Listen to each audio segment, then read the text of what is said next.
Hi, welcome to our channel of IGNOU audiobooks, Indira Gandhi National Open University, School of Social Sciences, SOSS, Diploma Programmes, Postgraduate Diploma in Gandhi and Peace Studies, PGDGPS, Elective Courses, MGPE 006 Gandhi's Economic Thought, Block-1 Foundation of Gandhian Economics, Unit-2 Critique of Modern Economics. 2.1 Introduction. Modern economics has come under criticism from some quarters on various counts. In this unit we will focus mainly on the criticism from Gandhian thought perspective, because the main aim of the whole course is to understand Gandhi's economic thought. General criticism on the discipline is part of the intellectual tradition to strengthen it. But in the context of Gandhian thought perspective, critique of modern economics would imply looking for alternative thought, which would have potential to overcome the severe limitations in the discipline that is being criticized. Nevertheless, we have included some criticism from non-Gandhian perspective as well so that we can understand the mainstream criticism as well. Modern economics fails to take ethical consideration into account, and hence Gandhi had said that the discipline as followed and as taught was largely irrelevant for understanding human behavior and for prescribing cures for economic ills that appear in the system.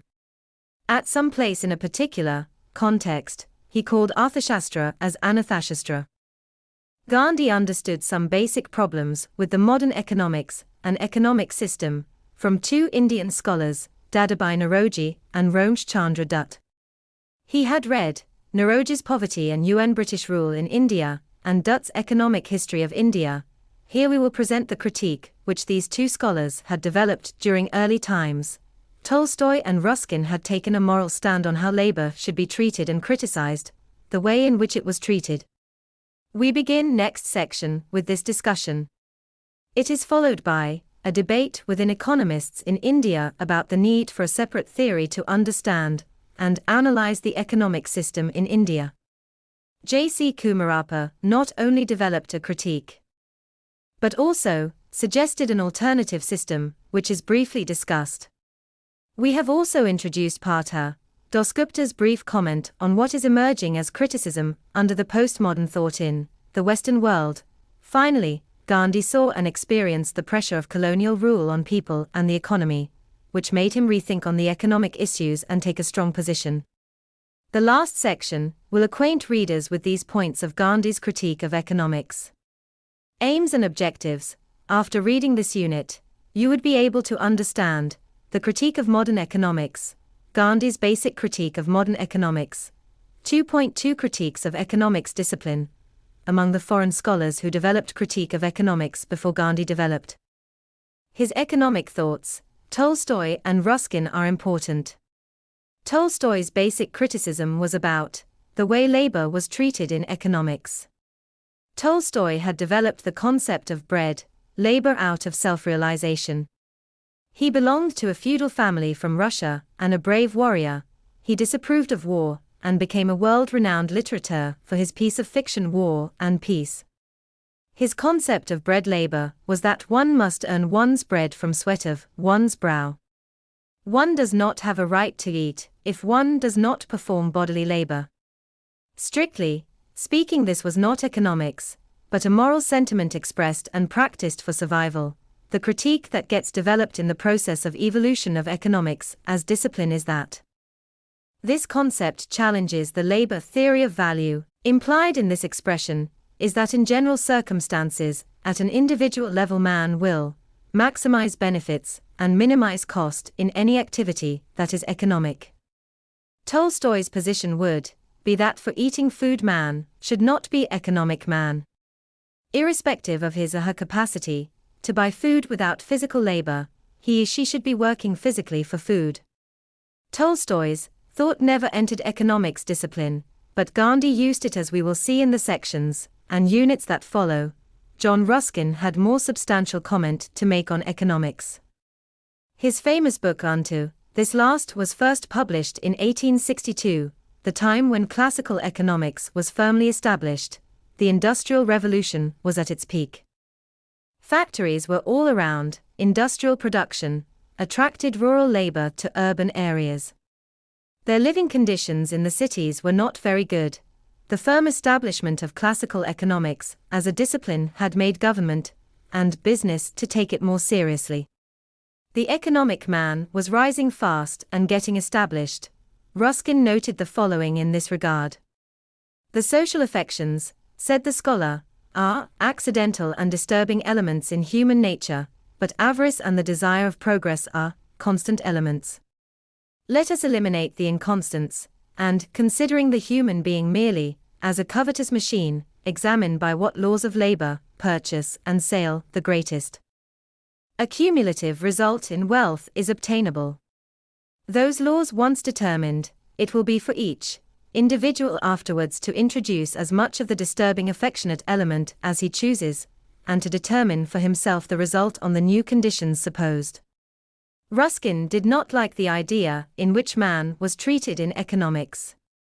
He critiqued the political economy mainly for the way in which labor employment and wages were determined in theory.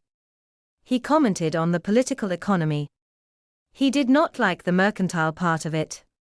His idea of political economy was, the economy of a state, or of citizens, consists simply in the production, preservation, and distribution, at fittest time and place, of useful or pleasurable things. The farmer who cuts his hay at the right time, the shipwright who drives his bolts well home in sound wood, the builder who lays good bricks in well-tempered mortar, the housewife who takes care of her furniture in the parlor, and guards against all waste in her kitchen, and the singer who rightly disciplines, and never overstrains her voice, are all political economists in the true and final sense, adding continually to the riches and well-being of the nation to which they belong. But mercantile economy, the economy of merks or of pay, signifies the accumulation, in the hands of individuals, of legal or moral claim upon, or power over, the labor of others, every such claim implying precisely as much poverty, or debt on one side, as it implies riches, or right on the other. It does not, therefore, necessarily involve an addition to the actual property, or well-being, of the state in which it exists. But since this commercial wealth, or power over labor, is nearly always convertible at once into real property, while real property is not always convertible at once into power over labor, the idea of riches among active men, in civilized nations, generally refers to commercial wealth, and in estimating their possessions, they rather calculate the value of their horses and fields by the number of guineas they could get for them, than the value of their guineas by the number of horses and fields they could buy with them. This longish quotation is given to clearly bring out Ruskin's idea of political economy. This should not be confused with politics. In his days economics was known as political economy, he meant economic system, and his understanding of political economy as was presented in those days. He rejected the demand and supply of labor idea. He thought that human being was treated as a machine. Though Ruskin's argument and criticism did not find many takers in those days, Gandhi was simply struck by his writing, about which we will have observations in Unit 3. A feeble debate had ensued among economists during pre- and post-independence period on the issue whether there should be a separate theory for Indian economy. This had its base in the continued argument in the discipline about the dominance of history, an institution over logic and scientific method of analyzing human economic behavior, and its interpretation. The Austrian school has major contribution in bringing objective analysis and creating the economic man. The British tradition had consideration of history and institutions in its economic thought and theories. In pre-independence time, there was a controversy among Indian economists about the need for separate economic theory for Indian economy. Georgescu Roegen, a noted economist, had commented as follows: "There is an economic theory which does not have any corresponding reality in the society, and there is a reality which cannot be explained by the existing economic theory." Justice Ronaday, who was also an economist, V.G. Kale and D.R. Gadgil believed that there was no need for a separate theory. According to them, human behavior was same across space and time, and hence a uniform theory is obvious.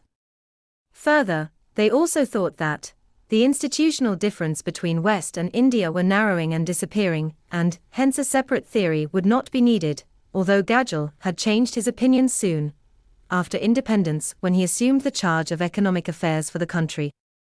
Two economists, S.V. Ketkar and R.K. Mukherjee, thought that there was need for a separate economic theory to understand and analyze the Indian economy.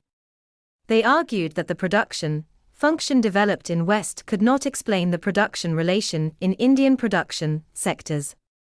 N.V. Savani sharply made this argument while commenting that the nature of an economy did not depend on the techniques of production, but on the socio-economic conditions, and hence a modified theory was necessary. Nevertheless, all these economists were suggesting modification in the theory and recognized the importance of history and institutions. V.R. Ambedkar, who was also an economist, had his comments on the macroeconomics and especially on the fiscal prudence and the role of the state. J.C. Kumarappa stands out among all these scholar economists in the context of Gandhian economics. Unit 12 has a detailed account on him as a Gandhian economist. As an economist, trained in West, Kumarappa's critique of modern economics is worth noting. To him, modern economics promoted a system of market where use value could only be exchanged in market. He disagreed with the dominance of self-interest and allowance of freedom to pursue it with state as the facilitator. He saw violence in this process. He proposed economy of permanence, where people should work with nature to satisfy their basic minimum needs and without creating any major conflict with nature. He was opposed to large industries. He rejected the economic man. Kumarappa, in Gandhian tradition, had gone beyond Gandhi and the mainstream economics. He thought that history and institutions matter in understanding economic system and theory, and there was also a need and possibility to build new economic system, using the indigenous theoretical understanding. Now let us turn our attention to mainstream critique very briefly. The postmodern thought has influenced economic theorizing as well. Partha Dasgupta has explained the new criticism in the following way: neoclassical theory contends that the particular set of institutions in an economy does not matter. This position rests on 3 points. A. Outcomes are determined by fundamental forces, reflecting resources, preferences, and technology. B. These forces lead to Pareto-efficient outcomes. And C. Institutions do not even influence the choice of the equilibrium. For example, whether a society has an institution in which the bride's family pays a dowry, or the groom's family pays a bride price, or neither one, neoclassical theory would contend that, with given fundamentals, the distribution of incomes will be the same as it would have been without those institutions. The standard modeling technique in neoclassical economics is to solve for the outcomes that would emerge from an impersonal setting with a market for all goods, all periods, and all risks, where people make trades with the market. History does not matter. Not even the distribution of wealth matters if one is interested solely in efficiency. These are strong hypotheses. And in leaving out institutions, history, and distributional considerations, neoclassical economics leaves out the heart of development economics. It can be seen from the above discussions that the critique of modern economics is also raising issues that would lead to considerations of history and institutions in any society. It is becoming clear that economic system is a subsystem getting influenced by other systems and cannot be treated as the main system affecting all other. Gandhi wanted to make this point clear, and he also added what ought to have been incorporated in understanding, analyzing and shaping an economic system. 2.3 Critiques on British economic policy. Gandhi developed his economic thoughts specifically for India. As mentioned, he was not a theorist. He wanted the Indian economic system to evolve in a particular way. His unrest with the economic state of affairs seemed to have begun from his reading of Dadabhai Naoroji's work depicting poverty in India and Ramchandra Chandra Dutt's Economic History of India. Both the works moved him emotionally. Gandhi was also inspired by two persons from foreign origin. They were Count Leo Tolstoy from Russia and John Ruskin from England.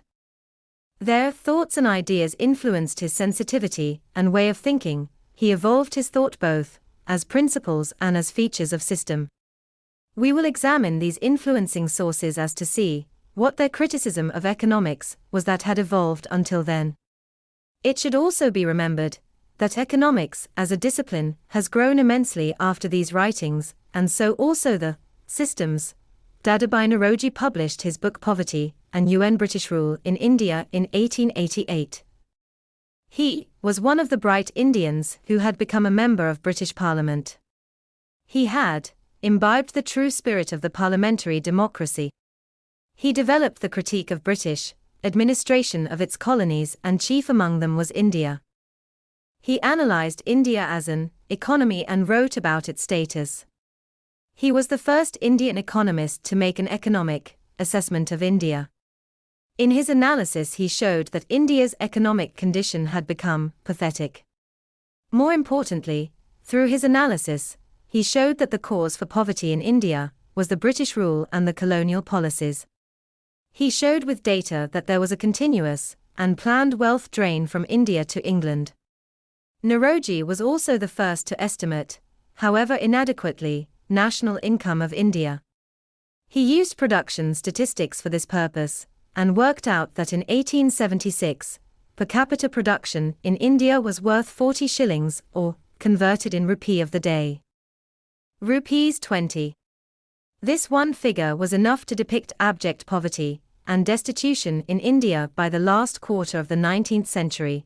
Let us remember that in 1776, Adam Smith had published The Wealth of Nations.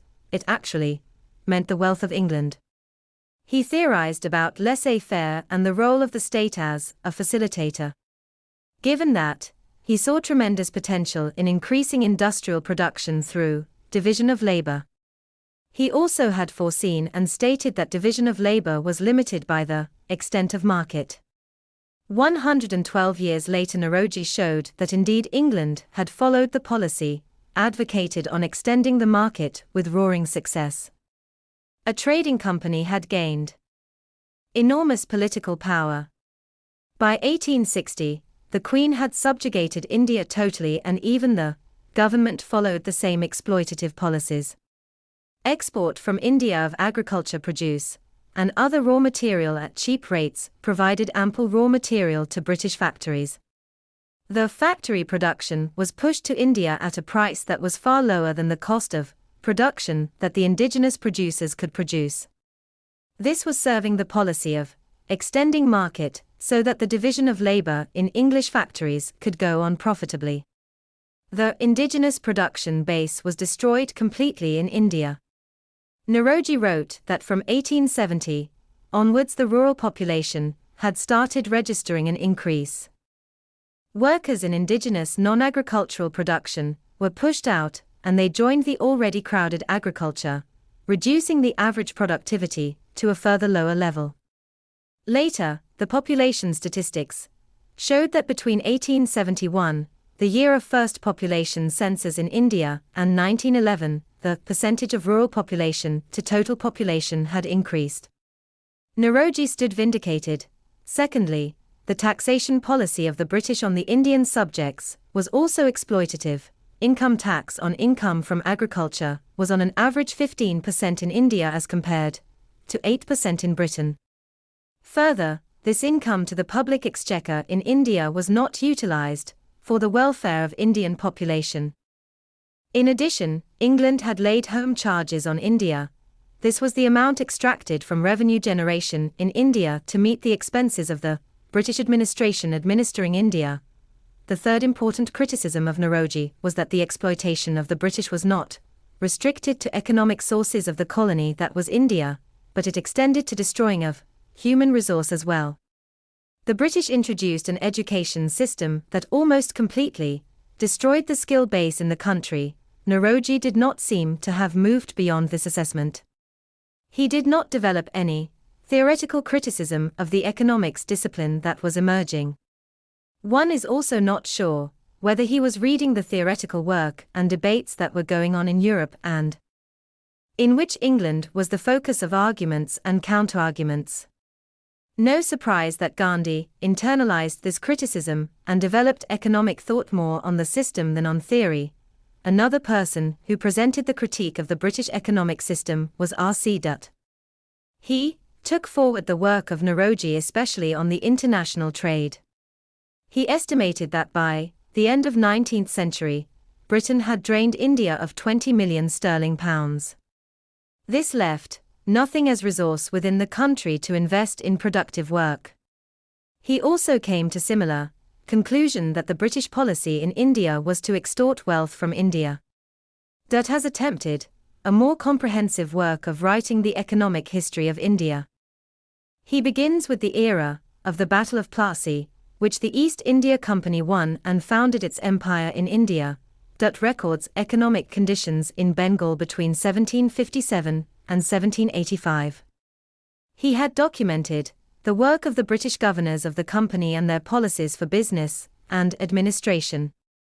In different chapters he had analyzed the situation that prevailed in different regions such as Madras, Bombay, North India, and South India.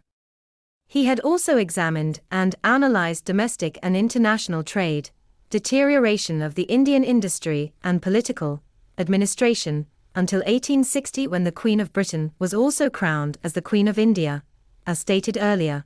That also was not commenting or critiquing the economic theory as such. But his inquiry was into sources of income in India and the causes of poverty. It is indeed a contrast that Adam Smith, who talked about laissez-faire and inquired about the wealth of nations, an Indian economist from the British colony, inquired into the causes of poverty, and found that there was no freedom to pursue economic activity freely in the country in which British ruled. Dutt had examined both the fiscal policy and the economic policies at work in British India. He systematically produced evidence to destroy the justification of flimsy reasons advanced by the British that the Indian farmers were poor because they were extravagant in social expenditure and were in the clutches of the local moneylenders who charged exorbitant interests. He showed that it was the rigid land revenue collection policy that made Indian farmers pauper. Even the foreign exchange policy was regulated in a way in which, although exporters gained a little by way of price gain in the international market, the common man had to contribute to the British Exchequer to meet government borrowings for revenue expenditure and capital expenditure, especially for railways.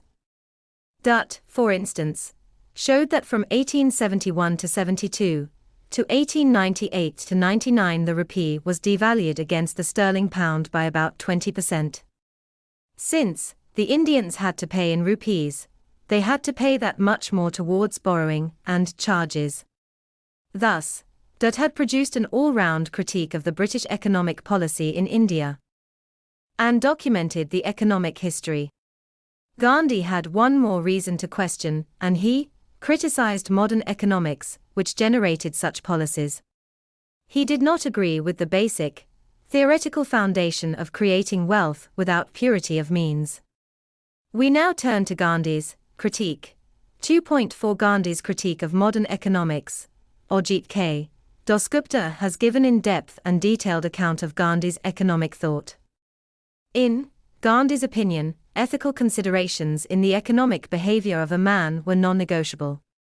As you would remember from Unit 1, Gandhi had not read works of reputed economists, yet he had formed an impression from his experience and observation that the mainstream economics did not emphasize moral and ethical behavior. The mainstream economics wanted ethics abstracted from analysis because they were disturbing factors. This was thought necessary for an objective analysis and theorizing. Gandhi understood this necessity and yet did not yield to the compulsion of it to recommend behavior without ethical consideration. Gandhi was pragmatic enough to see the place of economic behavior relevant in social formation. As he considered ethics to be necessary for economic behavior, he also thought that ethics must be relevant for day-to-day economic behavior and not just an exercise for philosophers and religious discourses. He recognized the necessity of self-interest, and yet he emphasized the presence and practice of care and welfare of others. He has had an interesting observation on religion and wealth. Ajit Dasgupta quotes Gandhi, "Whatever is basically harmful on economic grounds is also certainly harmful from the religious point of view. Untainted wealth can never be opposed to religion." Gandhi also had problem with Bentham and J.S. Mill's concept of welfare, as they formulated the utilitarian school that Bentham started and Mill brought into his welfare economics analysis, suggested greatest good for greatest number. For Gandhi it was greatest good for all. This he called as Sarvodaya. This was the ethical point he had in mind, which he thought economics should be addressing. When welfare of all is to be considered, the system based only on self-interest would have severe limitations. Gandhi understood that a system which functions on the principle of allowing full freedom to pursue self-interest would impinge upon the welfare of someone, and Sarvodaya will not be achieved. More importantly, the foundation for the economic man was in this self-interest thesis. By rejecting the thesis of self-interest, Gandhi also rejected the concept of economic man. He concluded that any economic system that functions with economic man as the basic behavior would have a moral fall. He quoted from history about past civilizations that had a moral fall due to turpitude in individual moral behavior on account of greed for accumulating wealth. He meant that the economic man would have the tendency to do so. An implication of pursuing limitless self-interest is on demand. We have seen in Unit 1 that the marginal school introduced the concept of demand, and the labor theory of value was dismissed from the price determination analysis. This seemingly innocent appearing demand conceals in it uncontrolled wants. Gandhi saw an ethical problem in this when the demand theory worked in a system. Not controlling wants in a society would lead to disastrous consequences. Ethical considerations, the sentiment of giving rather than taking and renunciation, rather accumulation, would bring welfare for all. In this context, it needs to be understood that limiting wants in one's life is not only for spiritual consideration, but also for ethics-based, economic behavior of one for the benefit of all. Gandhi joined Tolstoy and Ruskin in criticizing the treatment of labor in mainstream economics.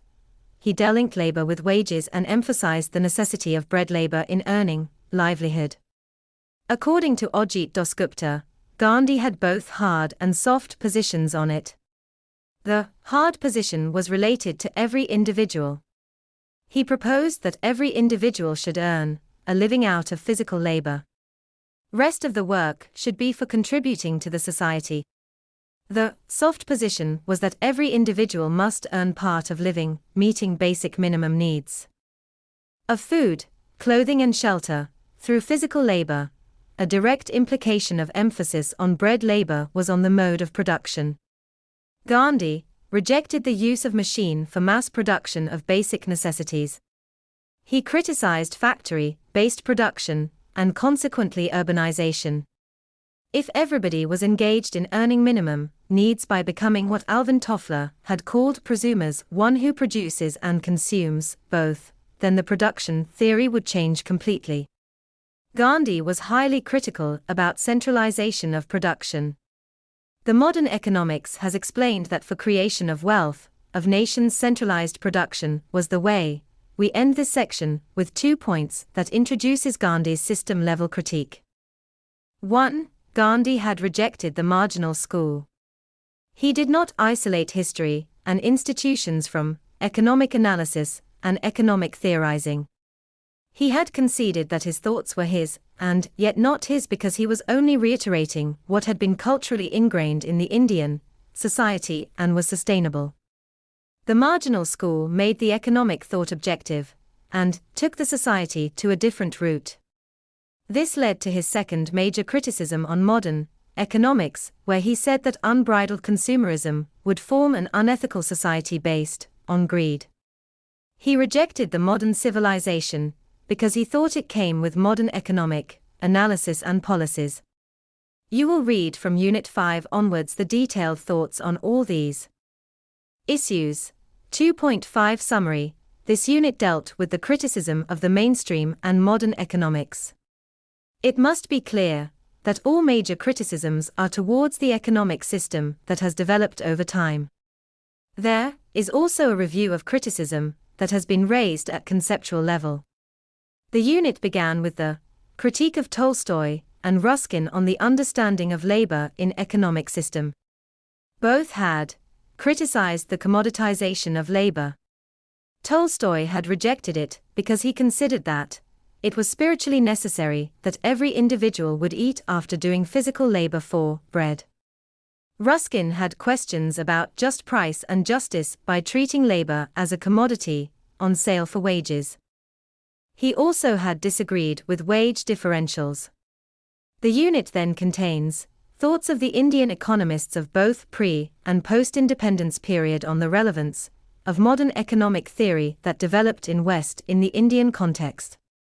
We find that, although some scholars thought that a separate theory was necessary for Indian situation, the main stress was in favor of suitable modification of the theories developed in the West. In this there is also mention about the debate in the mainstream about the necessity of history and institutions in building economic theories. The next section examines the critique of two pre-independence economists Dadabhai Naoroji and R.C. Dutt. Both of them had come down heavily on the economic policies pursued by the British for centuries. They had shown, with empirical evidence, that Britain had drained India of its wealth and destroyed the production base almost completely. Gandhi, who had read Naoroji, Dutt, Tolstoy and Ruskin, was convinced that the modern economics was not relevant for India. He had raised very fundamental criticisms on philosophical basis of modern economics by pointing out that without explicit ethical considerations, modern economics was narrow and would not lead to the welfare of all. Thank you. Subscribe to our channel for more updates, and we will see you with the next chapter.